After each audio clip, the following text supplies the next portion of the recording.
نحمده ونصلي ونسلم على رسوله الكريم أما بعد فأعوذ بالله من الشيطان الرجيم بسم الله الرحمن الرحيم قل ما أسألكم عليه من أجر وما أنا من المتكلفين إن هو إلا ذكر للعالمين ولتعلمن نبأه بعد حين صدق الله مولانا العظيم اللهم صل على سيدنا محمد وعلى آل سيدنا محمد وبارك وسلم۔ سورۃ الصاد کی آیت نمبر 86، 87 اور 88۔ سورۃ الصاد میں اللہ تبارک و تعالی نے بنیادی عقائد یعنی توحید، رسالت، قرآن کریم کی صداقت اور حقانیت اور قیامت کا قائم ہونا یہ بیان فرمایا، اور پھر نبی اکرم صلی اللہ علیہ وسلم اور آپ کے صحابہ کرام کو صبر و استقلال کا دامن تھامنے کے سلسلے میں انبیاء علیہ السلام کا تذکرہ فرمایا کہ ان اللہ کے برگزیدہ بندوں کو بھی اپنی قوموں کی طرف سے ستایا گیا،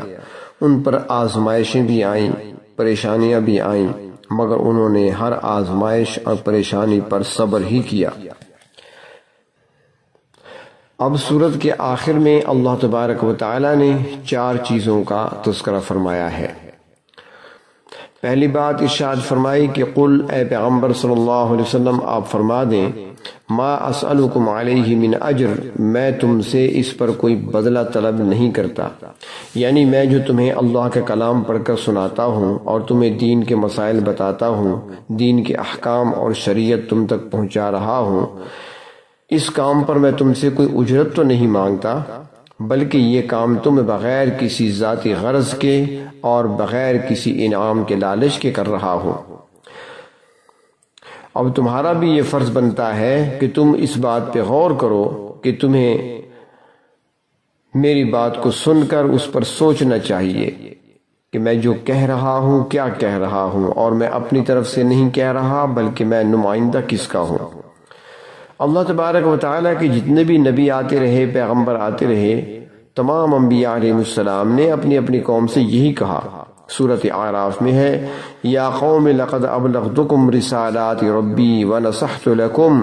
اے میری قوم کے لوگوں میں تو اپنے پروردگار کے پیغامات تم تک پہنچاتا ہوں اور تم سے خیر خواہی کا برتاؤ کرتا ہوں۔ اور انہوں نے یعنی ان انبیاء علیہ السلام نے بھی یہی کہا۔ سورۃ ہود میں ہے، یا قوم لا اسألکم علیہ اجرا ان اجری الا علی الذی فطرنی، اے میری قوم کے لوگوں میں اس پیغام رسانی پر تم سے کوئی مزدوری طلب نہیں کرتا، کوئی معاوضہ، کوئی بدلہ طلب نہیں کرتا، میرا بدلہ تو اسی کے ذمہ ہے جس نے مجھے پیدا کیا ہے۔ میں تو تمہیں صرف دعوت دے رہا ہوں بھلائی کی طرف، ایمان کی طرف، ایمان کو ٹھیک کر لو، اپنے اعمال کو درست کر لو، کامیاب ہو جاؤ گے، اور اگر اسی طرح کفر میں، شرک میں پھنسے رہو گے اور اپنے اعمال کو درست نہیں کرو گے، عقیدے کی فکر نہیں کرو گے تو انجام بہت برا نکلے گا۔ اور یہاں پر اللہ تبارک و تعالی نے نبی اکرم صلی اللہ علیہ وسلم کی زبان مبارک سے یہ بات بھی کہلوائی کہ وما انا من المتکلفین، میں تکلف کرنے والوں میں سے نہیں ہوں۔ تکلف کا معنی ہے تصنع اور بناوٹ، تو یہاں پر بتا دیا گیا کہ تکلف کا دین کے ساتھ کوئی تعلق نہیں ہے، یعنی نبی اکرم صلی اللہ علیہ وسلم کی زبان مبارک سے کہلوایا جا رہا ہے کہ میں جھوٹ موٹ یا بناوٹ سے کوئی بات نہیں کر رہا، بلکہ میری ہر بات سراسر حقیقت پر مبنی ہوتی ہے۔ تکلف نہ تو اللہ کے کسی نبی کی بات میں ہوتا ہے اور نہ ہی نبی کے عمل میں ہوتا ہے۔ انسانی زندگی میں کہیں بھی تکلف نہیں ہونا چاہیے کیونکہ اسے اچھا نہیں سمجھا گیا۔ حدیث شریف میں آتا ہے، حضرت عبداللہ بن مسعود رضی اللہ تعالیٰ عنہ کا قول ہے کہ انہوں نے فرمایا، کہ اے لوگو من علم شیئا فلیقل ومن لم یعلم فلیقل اللہ اعلم، یعنی جو شخص کسی چیز کے متعلق جانتا ہے وہ کہہ دے، بتا دے، اور جو کوئی نہیں جانتا اسے چاہیے کہ وہ یوں کہے کہ اللہ ہی بہتر جانتے ہیں۔ ایسے موقع پر اپنی طرف سے کوئی بات نہیں کرنی چاہیے، اپنی طرف سے فتویٰ جاری نہیں کرنا چاہیے۔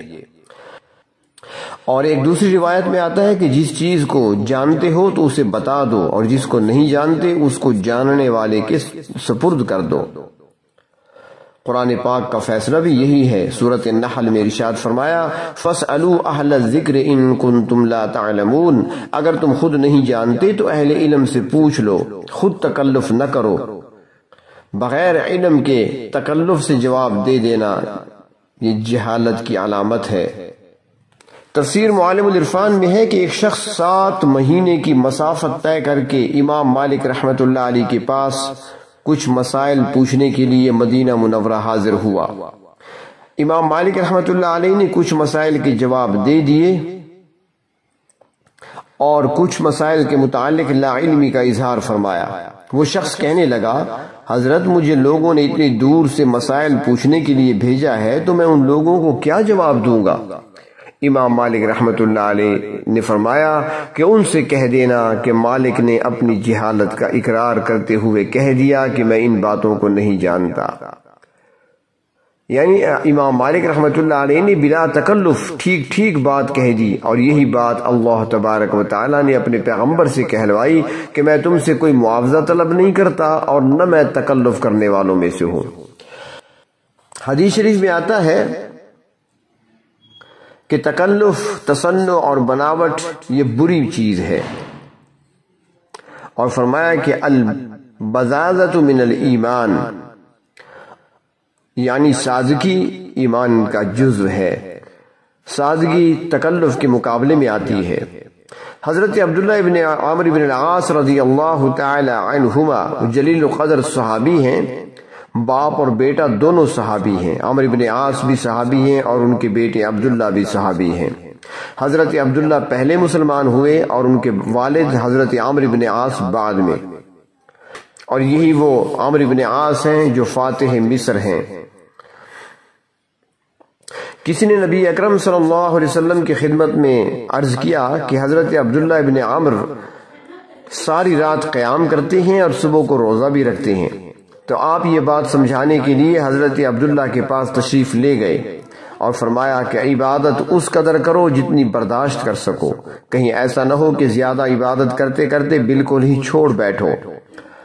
تو جب آپ حضرت عبداللہ بن عمر کے پاس پہنچے تو انہوں نے آپ کے بیٹھنے کے لیے گدا بچھانے کی کوشش کی، مگر آپ گدا بچھانے سے قبل ہی زمین پر بیٹھ گئے۔ اب ایک طرف حضور اکرم صلی اللہ علیہ وسلم تشریف فرما تھے اور دوسری طرف حضرت عبداللہ تھے، اور ان دونوں کے درمیان گدا بچھا ہوا تھا۔ نبی اکرم صلی اللہ علیہ وسلم کی بے تکلفی کی علامت ہے کہ آپ نے گدے پر بیٹھنا بھی پسند نہ فرمایا اور لوگوں کو تعلیم دے دی کہ کسی بھی کام میں تکلف اچھا نہیں ہے۔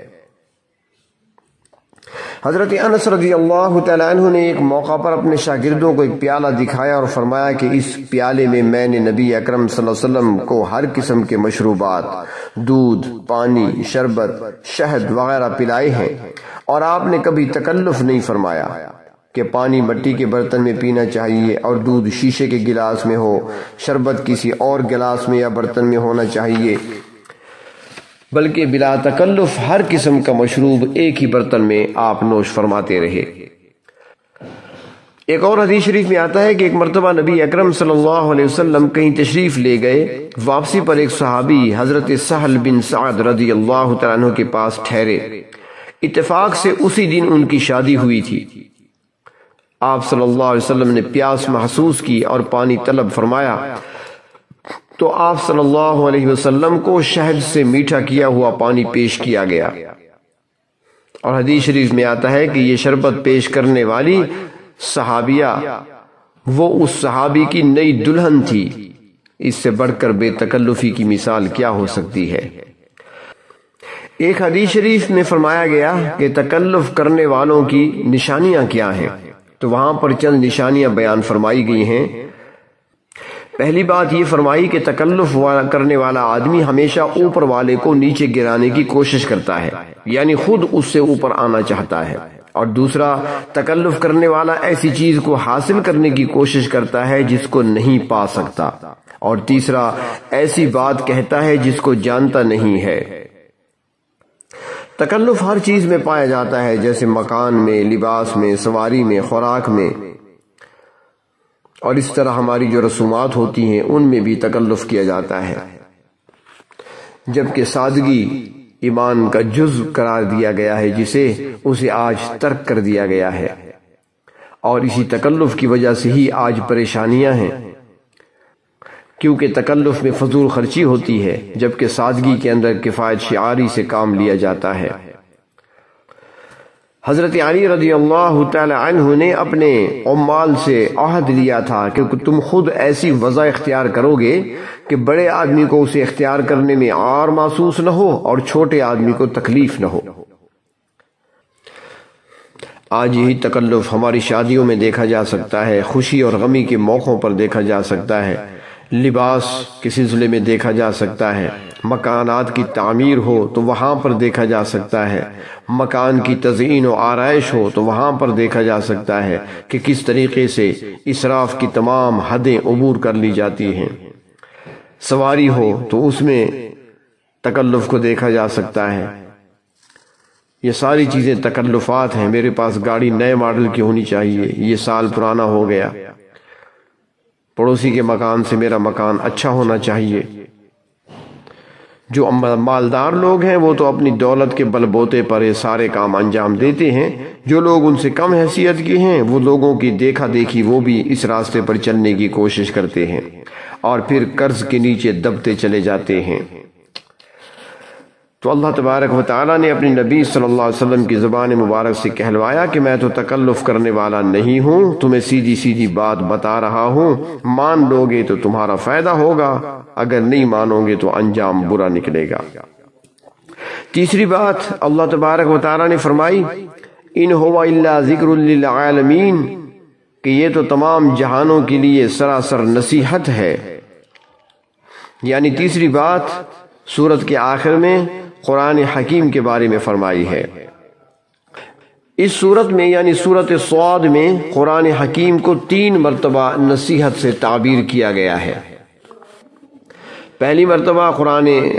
سورت صاد کی پہلی آیت والقرآن ذی ذکر، اور پھر 8ویں آیت میں آیا انزل علیہ ذکر من بیننا، اور تیسری مرتبہ یہاں ذکر فرمایا ہے۔ قرآن پاک تمام جہان والوں کے لیے بطور نصیحت کی ہے، اس میں انسانوں کے لیے بھی نصیحت ہے اور جنات بھی اس میں آ جاتے ہیں، اور جہان والوں کے لیے فرمایا تو جہان والوں سے اقوام عالم کو مراد لیا جاتا ہے۔ اور یہاں پر چوتھی بات اللہ تبارک و تعالیٰ نے ارشاد فرمائی کہ وَلَتَعْلَمُنَّ نَبَأَهُ بَعْدَ حِينٍ، کہ تم اس قرآنی پروگرام کی خبر یا نتیجے کو ضرور جان لو گے ایک وقت کے بعد، جب دنیا کے تمام مذاہب کو، تمام ادیان کو آزما لو گے اور ہر نظام کا تجربہ کر کے دیکھ لو گے تو پھر آخر میں قرآنی پروگرام کی حقانیت کو تسلیم کرنا ہی پڑے گا کہ سب سے اعلیٰ، سب سے ارفع اور قابل عمل جو نظام قرآن حکیم دیتا ہے نہ وہ کسی مذہب کے پاس ہے نہ کسی جماعت کے پاس ہے۔ دنیا کا کوئی مذہب، کوئی کتاب، کوئی فلسفہ، کوئی سائنس ایسا پروگرام پیش نہیں کر سکتی جو قرآن کریم نے پیش کیا ہے۔ جب تک لوگوں نے قرآن حکیم کو سمجھا اور قرآن حکیم کے احکامات پر عمل کیا، اللہ کی اطاعت کرتے رہے، اللہ کے رسول صلی اللہ علیہ وسلم کی اتباع کا دامن تھامے رہے، اللہ تبارک و تعالیٰ نے انہیں غلبہ عطا فرمایا۔ باقی اقوام اور ادیان ان کے آگے مغلوب ہو گئے، مگر جب سے ہمارے اندر کمزوریاں پیدا ہوئیں، اطاعت کا جذبہ نہیں رہا، اتباع ہمارے اندر باقی نہیں رہی، قرآن حکیم کو سمجھنا اور اس پر عمل کرنا ہم اس سے دور چلے گئے، تو پھر نتیجتاً آج ہم مغلوب نظر آتے ہیں اور عالم کفر آج غالب نظر آتا ہے۔ آج بھی اگر قرآن حکیم پر عمل کیا جائے اللہ تبارک و تعالیٰ کی اطاعت کا دم بھرا جائے، اللہ کے رسول صلی اللہ علیہ وسلم کی اتباع والے راستے پر اگر چلا جائے تو آج بھی دنیا کی ساری قوتیں اور ساری سلطنتیں ہمارے قدموں میں ہوں گی۔ تو فرمایا کہ لوگ اس کی حقانیت کو ضرور جان لیں گے مگر ایک وقت کے بعد۔ اور پھر دنیا نے دیکھا، خلفائے راشدین کا دور بھی دیکھا، اس کے بعد بھی ادوار آتے رہے۔ آج تنزلی کا دور ہے، لیکن ایک وقت پھر آئے گا، حضرت عیسیٰ علیہ السلام کا دور آئے گا کہ جب اسلام کو ہی غلبہ حاصل ہوگا۔ دنیا دیکھے گی کہ سارے ادیان مغلوب ہو جائیں گے اور اسلام ہی کو غلبہ حاصل ہوگا۔ وآخر دعوانا ان الحمد للہ۔